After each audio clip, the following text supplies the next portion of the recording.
अस्सलाम वालेकुम फ्रेंड। आज जो हम टॉपिक डिस्कस करने जा रहे हैं वो है कंपटीशन के बारे में। ठीक है, ये ऐसा समझो कि आपका एक न्यू चैप्टर है एनिमल बिहेवियर में। ठीक है, जिसमें हम कंपटीशन को डिस्कस करेंगे मुख्तलिफ स्पीशीज़ के दरमियान में फूड के लिए या मेटिंग के लिए किस तरह से कंपटीशन हो सकती है। ठीक है, तो हम उसे डिस्कस करने जा रहे हैं। ठीक है, तो चलो कंपटीशन है क्या। Competition is an interaction between the organism or same species in which both organism and species are harm. ठीक है, मतलब ये कि दो स्पीशीज के दरमियान में एक ऐसा इंटरेक्शन है, एक ऐसा बाहमी ताल्लुक है जिसमें दोनों स्पीशीज को क्या होता है, या दोनों जितने भी ऑर्गेनिज्म या स्पीशीज आपस में इंटरेक्ट कर रहे हैं उनको क्या होता है, नुकसान होता है। वो फूड के लिए एक दूसरे से क्या करते हैं, लड़ते हैं। ठीक है, उस लड़ाई के दौरान उन्हें नुकसान पहुंचता है। ठीक है,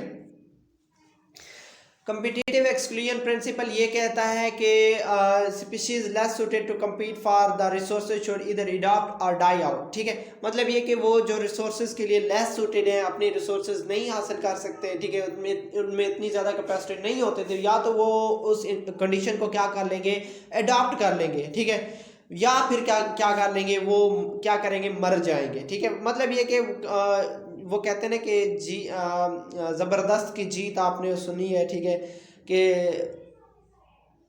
वो आई थिंक मुहावरा मुझे याद नहीं आ रहा। ठीक है, तो याद आया तो सुना दूंगा।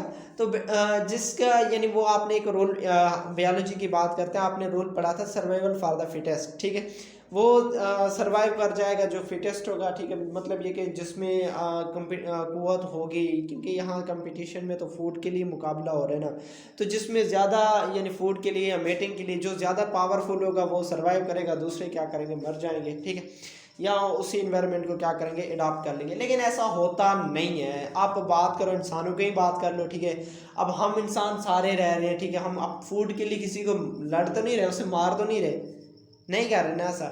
तो ये जो है ना कम्पिटिटिव एक्सक्लूजन प्रिंसिपल बहुत ही कम पाया जाता है। ठीक है, ये नेचुरल इकोसिस्टम में नहीं होता। Competition often occurs between member of same species is called interspecific competition. अगर कंपटीशन दो सेम स्पीशीज के दरमियान में हो रही है, ठीक है, तो उसे हम क्या कहेंगे, इंट्रास्पेसिफिक कंपटीशन। और इंट्रास्पेसिफिक कंपटीशन ही है जो स्पीशीज में नेचुरल सिलेक्शन को क्या कर रही है, चला रही है। ठीक है, मिसाल के तौर पर अब देखो दो स्पीशीज हैं, जैसे मैंने पहले बात की थी सर्वाइवल फॉर द फिटेस्ट।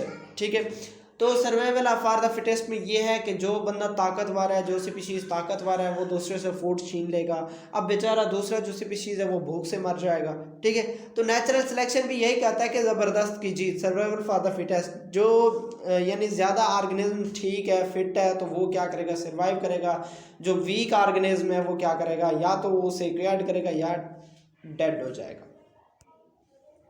उसके बाद इंटर स्पेसिफिक कंपटीशन के पीछे जो मेन रीज़न है वो क्या है, वो जो ना एक तो ये होती है स्कैरसिटी ऑफ रिसोर्सेज या मीट, या तो फूड की किल्लत होती है, या फिर क्या होती है मेटिंग के लिए क्या होती है, वो inter specific competition species show करते हैं। ठीक है, and other reason is to achieve or maintain high status in our dominance hierarchy. Dominance hierarchy में एक हायर स्टेटस, हाई लेवल यानी मेंटेन करने के लिए वो क्या करते हैं, आपस में compete करते हैं। अब ये डोमिनेंस हिरार्की क्या होता है, इसके बारे में भी शायद हमने एक लेक्चर में डिस्कस किया था अलहदा से, territorial dominance, agnostic behaviour and dominance hierarchy. इसके लिए मैंने एक अलहदा से जो ना पहले से लेक्चर अपलोड किया हुआ है। अगर आप लोगों ने नहीं देखा तो आप लोगों से रिक्वेस्ट है वो भी देख लें, ताकि आपके जो कंसेप्ट हैं वो क्या हो जाए, मज़ीद क्लियर हो जाए। ठीक है, उसके बाद in some species such as meerkats and adult female kill infants of other adult females. ठीक है, so that her own offspring will benefit from the reduced competition. मतलब ये कि आप उसमें ये कह रहे हैं कि एक फीमेल मार्केट है, वो दूसरे फीमेल मार्केट के बच्चों को मार रही है ताकि वो मर जाए, मेरे बच्चे खाना खाएं। ठीक है, मतलब ये जो दाने हैं वो खाएं। ठीक है, तो अब इसमें हो क्या रहा है कि कंपटीशन को वो डिक्रीज कर रहा है कि अब उनको मार रही है और अपने बच्चों के लिए क्या कर रही है, वो फूड की सप्लाई जो है ना उससे बढ़ा रही है। ठीक है, मतलब ये कि अब दोनों एक ही स्पीशीज से ताल्लुक़ रखते हैं ना, तो ये उनकी एग्जांपल आ गई, इंट्रास्पेसिफिक कंपटीशन की एक एग्जांपल है। ठीक है, इसमें मतलब ये कि मार्केट्स दूसरे जो फीमेल है उसके बच्चों को मार देती है, खुद क्या करती है, अपने बच्चों के लिए फूड की जो ना सोर्सेज है उससे बढ़ा रही होती है। ठीक है, यानी कंपटीशन कम हो जाता है, फूड जो होता है वो उसे अकेले जो ना वो ऐसे समझो हड़प कर जाते हैं। ठीक है, in many species a parent well act aggressively, ठीक है, दूसरे स्पीशीज में जो पेरेंट होती हैं फॉर एग्जांपल वो एक्चुअली फीमेल ही होती है जो ऐसे काम करती है, ठीक है, तो वो दूसरों के साथ लड़ती है ताकि अब उसके बच्चों को कोई नुकसान ना पहुंचा सके। Aggression also occur when an individual or group defend their territory against other member of species। देखो अब अपने टेरिटरी को, अपने इलाके को बचाने के लिए भी वो अग्रेसिव बिहेवियर शो करते हैं। आपने देखा होगा कि अगर आप यानी विलेजेस में, ठीक है, मैं सिटी में तो कुत्ते ही नहीं होते, तो विलेजेस में कुत्ते होते हैं बट वो जो है काटने वाले कुत्ते नहीं होते, ठीक है। तो देहातों में जो आपके घर के जो कुत्ते होते हैं दूसरे घर के कुत्तों को नहीं आने देते, ऐसा ही होता है कि नहीं होता, होता है ना। तो वो अपने टेरिटरी को, अपने रीजन को क्या कर रहे होते हैं, डिफाइन कर रहे होते हैं, ठीक है, डिफाइन कर रहे होते हैं, उसको प्रोटेक्ट कर रहे होते हैं, ठीक है। मिसाल के तौर पर यहाँ चिंपैंजी की बात करते हैं। Chimpanzee males may be very aggressive toward the males from the outside of their own troop. मतलब ये कि उनका अपना ट्रूप है, एक अपना झुंड है, अपना काफिला है, ठीक है, उस काफिले के अलावा जितने भी दूसरे मेल्स हैं उनको नहीं आने देंगे। वो कहेंगे दिस इज आवर टेरिटरी, ठीक है, ये हमारा इलाका है, इसके बानी हम हैं, तो आप क्यों आ रहे हो। तो उसके साथ वो लड़ते हैं, compete करते हैं, ठीक है। Group of males patrol the boundaries of their territory looking for the lone males and attack them and the lone males are often killed। मतलब ये कि अगर वो खतरनाक जानवर हैं, यानी वो क्या कर देते हैं, जो भी उनकी बाउंड्रीज में, टेरिटोरियल बाउंड्री में कोई भी आ रहा है तो उसे क्या कर देते हैं, वो मार देते हैं, ठीक है। मैकेनिज्म ऑफ कंपटीशन की बात करें तो कंपटीशन की मैकेनिज्म मुख्तलिफ होती हैं, लेकिन यहाँ जो है ना हम दो को डिस्कस करेंगे। एक होता है डायरेक्ट और दूसरा होता है इनडायरेक्ट। अब these apply equally to the inter specific and inter specific competition, यानी ये दोनों इक्वली अप्लाई होते हैं, ठीक है। Biologist typically recognise two types of competition. Biologist दो किस्म के जो है कंपटीशन उन्होंने रिकॉग्नाइज किया। एक होता है इंटरफेरेंस और दूसरा होता है एक्सप्लॉयटेटिव। अब इंटरफेरेंस में ये होता है कि वो जो ना डायरेक्टली उस जानदार को मार देते हैं, निकलो, ठीक है, जान छोड़ो। उसे क्या करते हैं, directly interact directly by fighting for the secures of resources. मतलब रिसोर्सेज की कमी है तो उसके लिए उसके साथ वो डायरेक्टली क्या करते हैं, उसके साथ फाइट करते हैं, लड़ते हैं। मिसाल के तौर पर large aphids defense feeding sites on the cotton leaves by injecting small aphids from the better sites, ठीक है। मतलब ये वो क्या करते हैं कि जो लार्ज एफिड होते हैं, ठीक है, वो क्या करते हैं, छोटे एफिड्स को निकाल देते हैं, निकलो यहाँ से, ठीक है। वो यहाँ फीडिंग की साइट ज़्यादा होती है तो वहाँ से क्या करते हैं, जो छोटे एफिड्स हैं उन्हें चुटकी से भगा देते हैं, जाओ शाबाश, ठीक है। जैसे कि ये एफिड्स आपको नज़र आ रहे हैं और ये कॉटन पर कपास की फसल में ही ज़्यादा ये आते रहते हैं, ठीक है। In contrast, during exploitative competition, organisms interact indirectly by consuming scarce resources। अब देखो जो एक्सप्लोटेटिव होता है मतलब ये कि वो इनडायरेक्टली क्या कर, फूड की जो सोर्सेज हैं उन्हें क्या करते हैं, वो डिक्रीज कर देते हैं। अब मिसाल के तौर पर, ठीक है, यहाँ प्लांट जो हायर प्लांट हैं, ठीक है, वो क्या कर देते हैं, नाइट्रोजन को ज़मीन से ऑब्टेन कर लेते हैं। जो बाकी छोटे प्लांट होते हैं, नियर भी छोटे प्लांट्स, उनके लिए वो नाइट्रोजन की कमी हो जाती है, ठीक है। तो इस वजह से क्या होता है कि वो प्लांट नाइट्रोजन ऑब्जॉर्व कर ही नहीं पाते और क्या होते हैं कि मर जाते हैं। उसके बाद इंट्रा स्पेसिफिक कंपटीशन, ये तो बात हम कर चुके हैं कि इंट्रा स्पेसिफिक कंपटीशन क्या है, competition between member of same species. Same species के मेंबर के दरमियान में क्या होती है, उसे क्या कहते हैं, इंट्रा स्पेसिफिक कंपटीशन कहते हैं। अच्छा, मेरा आप लोगों से सवाल है कि इंट्रा स्पेसिफिक कंपटीशन ज़्यादा स्ट्रॉन्गर होती है या फिर इंटर स्पेसिफिक कंपटीशन ज़्यादा स्ट्रॉन्गर होती है, ठीक है। आई डोंट नो कब आप ये लेक्चर देखेंगे, कब वो होगा, ठीक है। तो इसका यानी आप अपने जहन में ये सवाल लाना और आप लोगों ने इसमें हाँ में हाँ जैसे मिलाते हैं तो आप लोगों ने मुझे ये बताना है कि ये मैंने सही बोला है या गलत बोला है, ठीक है। तो inter specific competition I think यूँ होता है कि इंटर स्पेसिफिक कंपटीशन ज़्यादा स्ट्रॉन्गर होती है, मतलब ज़्यादा खतरनाक होता है, क्योंकि इसमें दो स्पीशीज आती हैं बराबर ताकत वाले, दो शेर आपस में सामने आ रहे हैं, दो चीता आपस में सामने आ रहे हैं, मतलब कंपटीशन ज़बरदस्त होगी, ठीक है, कि मतलब ये बहुत ज़्यादा खतरनाक है, लड़ते रहेंगे, ठीक है।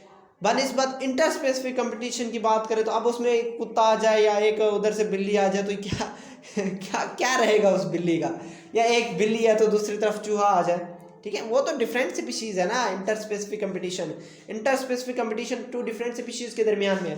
तो अब कुत्ता बिल्ली, ये कुत्ता तो 2 झटके में जो ना बिल्ली को मार देगा, ठीक है। तो इसी तरह से ये शेर और बिल्ली की बात करो या शेर और हरन की बात करो, तो ये बहुत यानी वो होता है। इंटर स्पेसिफिक कंपटीशन क्या होता है, वेरी यानी लेस डेंजरस होता है, लेकिन इंट्रा स्पेसिफिक कंपटीशन ज़्यादा डेंजरस होता है, ठीक है। अब इसमें although a predator tries to kill its prey, यानी एक प्रेडेटर है वो अपने प्रे को किल करने की कोशिश करता है। अब प्रे बेचारा क्या करेगा, भागने की कोशिश करेगा, ठीक है। और ये जो प्रेडेशन है ये एक्चुअली कंपटीशन नहीं है। अब क्या उसमें कंपटीशन होगा, वो लड़ने की सलीयत होगी तो compete करेंगे, एक दूसरे के साथ मुकाबला करेंगे। अब उसमें लड़ने की सलीयत ही नहीं है। For example a cat shows aggression by hissing and arching his back, मतलब ये कि ये अर्किंग है, ठीक है। अर्किंग कैट मतलब ये कि वो कैट क्या कर रही है, अपना यानी जैसे गुस्सा दिखा रही है, इसके फेस को देखें किस तरह से वो देख रही है, और देख रही है या देख रहा है जो भी है। तो मुझे नहीं पता ये मेल है या फीमेल है। तो ये देखो, ये अपने उसने अब बैक को अर्किंग किया है कि जो कमर है, कमर को थोड़ा सा ऊपर उठा लेती है, ठीक है। और ये दोनों बाज़ होगा जो ना ये जैसे सोकर उठती है तब भी ऐसे करती है, और जब ये गुस्से में है तब भी ऐसे करता है, करती है या करता है, मुझे नहीं पता ये कौन है, फीमेल है या मेल है, ठीक है। तो यानी ये ऐसा बिहेव शो करते हैं। उसके बाद for example a cat show aggression by hissing and arching its back, ठीक है। मतलब ये कि अपनी बैक को हिसिंग करता है, अर्किंग करता है। तो उसके बाद जो है क्या, it does not behave this way when it is praying upon a mouse, लेकिन जब ये माउस को प्रे करने की कोशिश प्रे कर रही होती तो उस वक्त ये ऐसा बिहेव बिल्कुल नहीं करता। Instead, the term intraspecific competition is generally used to refer the competition between the member of different species for the same limited sources, ठीक है। तो इंट्रास्पेसिफिक कंपटीशन क्या होता है कि मेंबर ऑफ डिफरेंट स्पीशीज के दरमियान में refer to competition between members of different species, ठीक है। तो ये कंपटीशन क्या होता है, डिफरेंट स्पीशीज के दरमियान में हो सकता है। और भूल गए मैं, ज़रा कंफ्यूज हो गया। जो यहाँ इंटर स्पेसिफिक कंपटीशन की बात की गई है ना, तो वो क्या होती है, 2 डिफरेंट स्पीशीज़ के दरमियान में होती है। और किसके लिए होती है, क्योंकि फूड एक ही होता है और लिमिटेड होता है, तो इस वजह से 2 डिफरेंट स्पीशीज़ के दरमियान में क्या हो जाती है, कंपटीशन हो जाती है, ठीक है। सॉरी, एक्चुअली बात ये है कि मेरी जो ना वो छोटी भतीजी है, तो वो सामने आ गई थी, तो मुझसे देख के सब कुछ भूल गया, ठीक है। तो मेरा ध्यान उधर चला गया, सॉरी। तो नेक्स्ट चलते हैं, ठीक है। ये देखो, अब यहाँ आ गया इंट्रा स्पेसिफिक कंपटीशन, ठीक है। तो जो लायन है, 2 स्पीशीज़ है, ठीक है। ये देखो लायन है, सॉरी ये नज़र आ रहा होगा कि नहीं नज़र आ रहा होगा, ये देखो ये एक लायन है, ये दूसरा लायन है, ठीक है। ये आपस में कंपीट कर रहे हैं, ज़बरदस्त मुकाबला हो रहा है। तो इस तरह का जो कंपटीशन होगा वो इंट्रा स्पेसिफिक कंपटीशन होगा। उसके बाद नेक्स्ट हम चलते हैं इंटरस्पेसिफिक कंपटीशन मे और मे नॉट इन्वॉल्व एग्रेशन। इसमें एग्रेशन हो भी सकता है, गुस्सा हो भी सकता है, नहीं भी हो सकता। For example individual of one species में better suited to exploit the resources that both species needed, but members of the 2 species may not actually fight with one another, ठीक है। इसमें ये होता है कि देखो, अब जो फूड है या जो कुछ भी है उसके लिए वो क्या करते हैं, अपने इग्नोर कर देते हैं, ठीक है। इग्नोरेंट, उसमें एविडेंस आ जाती है 2 स्पीशीज़ में कि वो जो ना अब एक ही सोर्स है, तो वो क्या करेगा, जो वीक होगा उसे रिजेक्ट कर देगा, छोड़ देगा, वो कहीं और चला जाएगा, ठीक है। लड़ेंगे नहीं, उनके दरमियान में वो लड़ेंगे नहीं, बिल्कुल नहीं लड़ेंगे, ठीक है। मिसाल के तौर पर चीता और lion both feed on the same prey, they compete for their resource, ठीक है। वो अब अपने रिसोर्स के लिए कम्पीट करेंगे, लेकिन इसमें जो आई थिंक दोनों स्पीशीज़ हैं और दोनों पावरफुल होती हैं, ठीक है। तो चंद ऐसे होते हैं स्पीशीज़ जो कम्पीट करते हैं, लेकिन वरना क्या होता है कि इंटर स्पेसिफिक कंपटीशन, इंटर में ये होता है कि जो ना स्पीशीज़ एविडेंस शो करता है कि वो लड़ता नहीं है, ठीक है। वो कहीं और चला जाता है, कोई और टेरिटरी जाके बना लेता है। Therefore, if they live in the same area, अगर वो सेम एरिया में रहेंगे, one or both species will have less food, ठीक है। अगर वो उस यानी अब देखो क्या करेंगे, अगर वो एक ही जगह पे रहेंगे तो क्या होगा, उन दोनों के लिए लेस फूड होगी।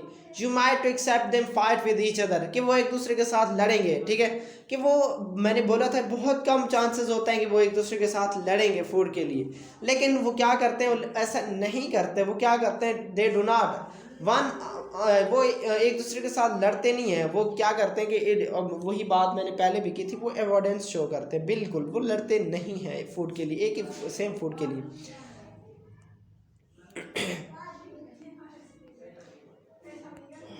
उसके बाद आगे नहीं है क्या, हाँ ये देखें, अब ये टू डिफरेंट स्पीशीज़ हैं। अब इसमें ये देखो ज़ेब्रा भागने की कोशिश कर रहा है, तो ये देखो ये चीता है, ठीक है, वो उसके साथ क्या, उसे यानी ईट कर रहा है, उसे खा रहा है, ठीक है, उसके साथ लड़ रहा है।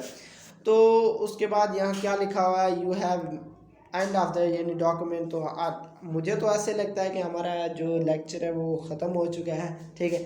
इंशाल्लाह हम मिलते हैं नेक्स्ट वीडियो में। तो अगर इसमें से कोई यानी कोई चीज़ समझ नहीं आए तो आप दोबारा टेक्स्ट कर सकते हैं, ठीक है। इंशाल्लाह मैं आपको जो है उसका लाजमी रिप्लाई दे दूँगा। और दूसरी बात ये कि समझ गए होंगे चलो।